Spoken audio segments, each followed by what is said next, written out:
জগদ্দলে অভিনন্দন যাত্রায় সামিল অর্জুন সিং ও রাজেশ কুমার।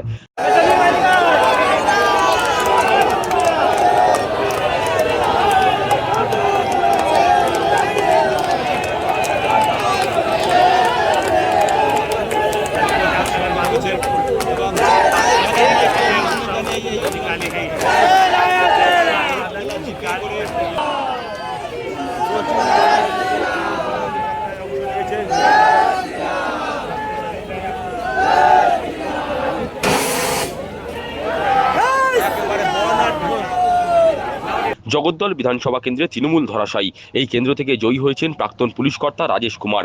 জয়ের কারণে সাধারণ মানুষকে অভিনন্দন জানাতে রবিবার বিকেলে জগদ্দল বিধানসভা কেন্দ্রের বাসুদেবপুর মোড় থেকে শুরু হয় অভিনন্দন যাত্রা। ফিডা রোড ধরে সেই অভিনন্দন যাত্রা বিস্তীর্ণ অঞ্চল পরিক্রমা করে শ্যামনগর স্টেশন সন্নিহিত 23 নম্বর রেলগেটের কাছে শেষ হয়। উক্ত অভিনন্দন যাত্রায় সামিল ছিলেন জগদ্দলের নবনির্বাচিত বিধায়ক রাজেশ কুমার, নোয়াপাড়ার বিধায়ক অর্জুন সিং, বিজেপির ব্যারাকপুর জেলা সভাপতি তাপস ঘোষ। অভিনন্দন যাত্রায় যোগ দিয়ে জগদ্দলের বিধায়ক রাজেশ কুমার বলেন, মানুষের আশীর্বাদে আজ তিনি বিধায়ক হয়েছেন, তাই মানুষকে ধন্যবাদ জানাতে অভিনন্দন যাত্রার আয়োজন করা হয়েছিল। তিনি জানান, জগদ্দলে গুন্ডারা শেষ হবে, বেকার যুবক যুবতীদের কর্মসংস্থান হবে, জগদ্দলে কলেজ ও হাসপাতাল গড়ে তোলা হবে। এটা তো অভিনন্দন, তো আমাদেরকে তো মানুষকে ধন্যবাদ দিতে হবে, এ তো আশীর্বাদ ওরা দিয়েছে, তো এই জন্যই এটা ধন্যবাদ যাত্রা। আমরা ওদের আশীর্বাদ পেয়েছি, তার জন্যই মানুষকে ধন্যবাদ দেওয়ার জন্য এই যাত্রাটা আমরা করছি।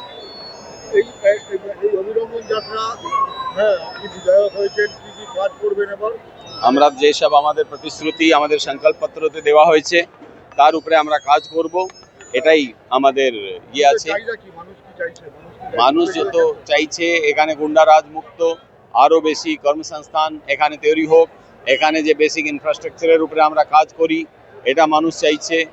তাছাড়াও বাকি যে এখানে একটা হসপিটাল হবে, কলেজ হবে, বাচ্চাদের সুরক্ষা, নারী সুরক্ষার উপরে, আর যত সংকল্পপত্রতে আমরা যে জিনিসটা দিয়েছি ওর উপরে আমরা কাজ করব। তৃণমূলের যারা এমএলএ ছিল আগে বা কমিশনার, কাউন্সিলর বা চেয়ারম্যান, তারা প্রায় বলতে পারছে নিখোঁজ, মানুষ পাচ্ছে না, দেখা পাচ্ছে না। ওটাই ওটা নিশ্চিত কাজ তো ওরা কোনোদিন করেনি, ওরা তো গুন্ডামির এসব করেছে, তো এখন ওদেরকে আমাদের তো কাজ করাতে হবে। আমরা এই জন্য ভাটপাড়া মিউনিসিপ্যালিটিতে গিয়েও কাজ করছি, বিডিওদের সঙ্গেও কথা বলেছি, সব জিনিসটা আমরা করেছি।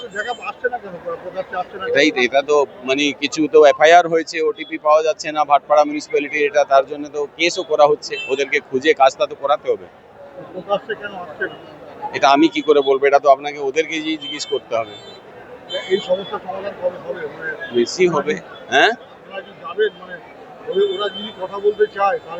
আমি এটা এইসব জিনিসটা তো আমি আপনাকে প্রেসের মাধ্যমে বলবো না কি করা উচিত। আমি বলেছি কাজ যেন সুচারুভাবে চলে, এটা আমরা করছি।